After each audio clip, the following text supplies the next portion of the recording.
Serpentor is spying on Cobra Commander. Cobra Commander is spying on Serpentor. And the Joes are spying on everybody.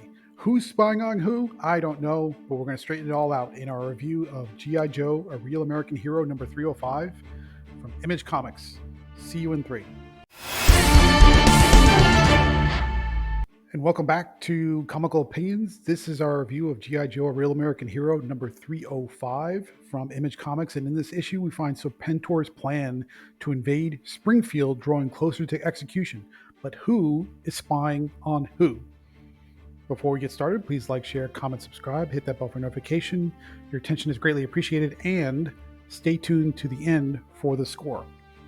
Let's talk about the credits. This is written by Larry Hama, art by Chris Mooneyham, colors by Francesco Segala with flatter assist from Sabrina Del Grosso, letters by Pat Brousseau, and the cover art is drawn by Andy Kubert with coloring assist by Brad Anderson. Before we get into the meat, let's talk about what happened in the previous issue.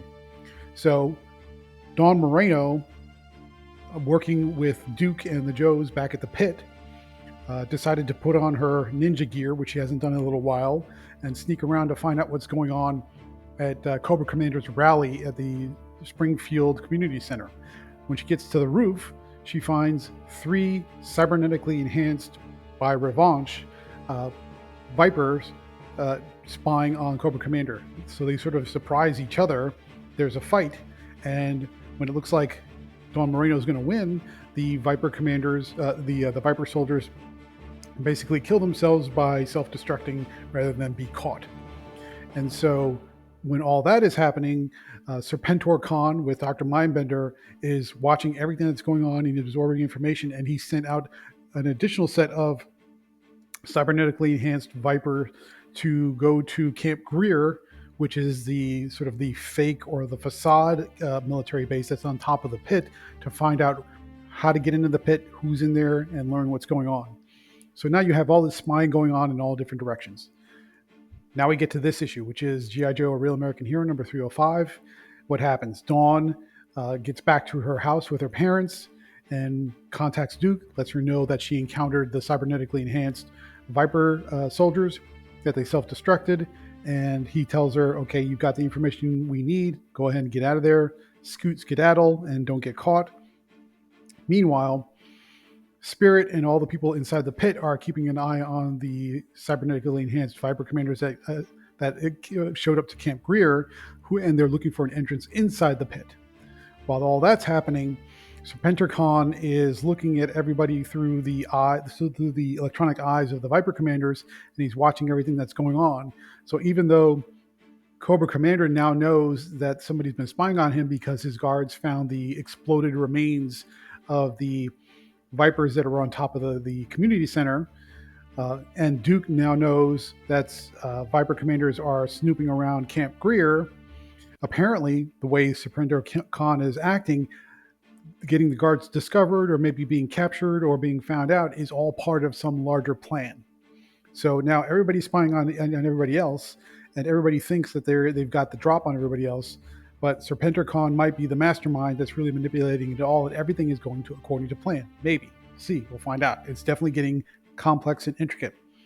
Meanwhile, Destro and the Baroness make a plan with Zartan to do something. We don't know what, but at the very least, they formed a temporary alliance. However, what we find out, plot twist, is that the Zartan that they've made an alliance with is not the real Zartan. He's a fake that was also sent by Serpentor Khan. And the real Zartan is being chased down by military drones and with biometric seeking missiles to try and hunt him down to make sure that he doesn't contact anybody. So Serpentor Khan is playing everybody against everybody else, and he appears to be the big mastermind in control of everything, which sets up whatever masterstroke he has planned for his invasion of Springfield. If, and here's the question mark, if that really is his plan to begin with. Maybe it's something else. We don't know. We'll find out. But it seems complicated. It seems complex. It's all moving, but it all moves well. And we'll talk about the pluses and minuses here in a second. Before we do that, just an interesting factoid. If you're wondering where this series sits within the Energon universe, which is Image and Skybound's collection, interconnected universe of Hasbro lines that made up GI Joe stories with the Transformers stories and put them all in one big space. It doesn't. The GI Joe Real American Hero series, written by Larry Hama, is just a continuation of the OG series. It doesn't connect to Energon. It has nothing to do with Transformers. It's its own space. It is a parallel universe or a parallel timeline, if you want to call it that.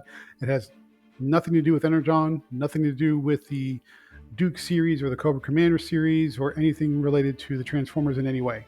It's a standalone series. It's separate. It's distinct. It's its own thing.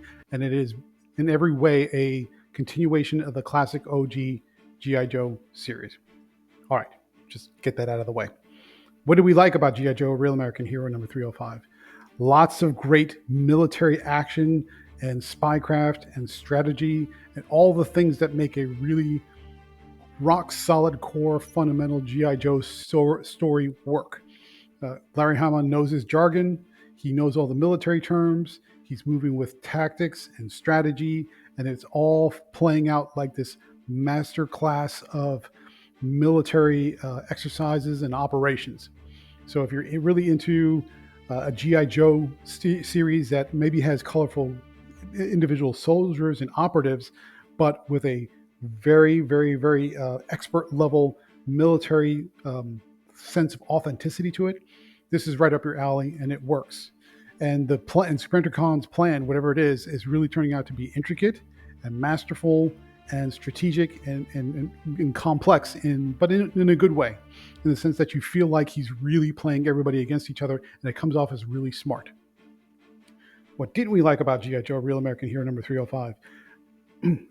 Things are moving, but this issue felt a little bit too much like a setup or a transition issue, because it feels like things are getting moved in place, or maybe pieces are being moved on the game board, as you were, but without a really clear direction of where it's headed. The original mission for Serpentor to invade Springfield feels like it's still in place, and it feels like he's preparing everything to make that happen. But a lot of what happened in this issue was just sort of like people checking each other out and moving against each other in small ways. So it's not filler and it's not bad necessarily, but the momentum towards the invasion kind of feels like it takes a little bit of a pause in this issue. And so this feels like setup and prep and strategizing to move things around into better positions, but it's all jockeying for positions. It's a lot of feeling each other out. And so that forward momentum towards the Springfield invasion kind of takes a bit of a backseat in this one. Now, that could be just because this setup is necessary, okay, but if you're looking for that build up and that anticipation and that energy growth that makes it feel like you're moving towards something pretty fast and monumental, you don't quite get that here. The foot goes off the gas a little bit because there's so much jockeying for position. How about the art? Let's talk about the art. Chris Mooneyham is doing a fantastic job with this series. The dramatic panels, the close-ups, the shadows, all the hatch lines, all the inks, the pencils, everything works. The character designs look great. The action looks great. Everything feels moody and dramatic and powerful and very grim and gritty, like a proper military wartime action story. It just works. I get a lot of, if you want to look for something that's comparable, I get a lot of those classic, I know we're talking a different publishing company, but like Sergeant Rock type of stories, or those Vietnam title type stories that we got from like the 60s and the 70s. It's got a lot of that vibe and feel to it, which for a heavy military action type story, this makes perfect sense. Mooneyham is killing it with the series, and he's doing a great job. Final thoughts. What do we think about G.I. Joe, Real American Hero number 305? Lots of smart, complex, intricate plotting. The pacing is good. The developments are interesting.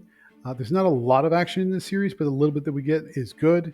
And you really get the impression that Serpentor Khan is a incredibly skilled and almost genius level master tactician, and it's playing out in how the story's unfolding, where everybody seems to be played against each other as part of Serpentor Khan's plan.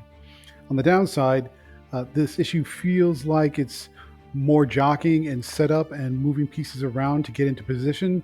So the momentum towards what we believe will be the eventual invasion of Springfield takes a foot off the gas a little bit, and so the forward momentum slows down just a tad.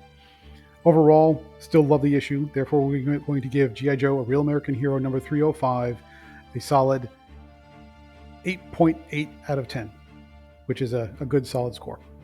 We hope you enjoyed this one. Let us know what you think. Do you like Larry Hama's way of approaching G.I. Joe, or do you prefer what's going on over in the Energon universe, which is all part of the same publishing company, but a different timeline or a different universe, if you will?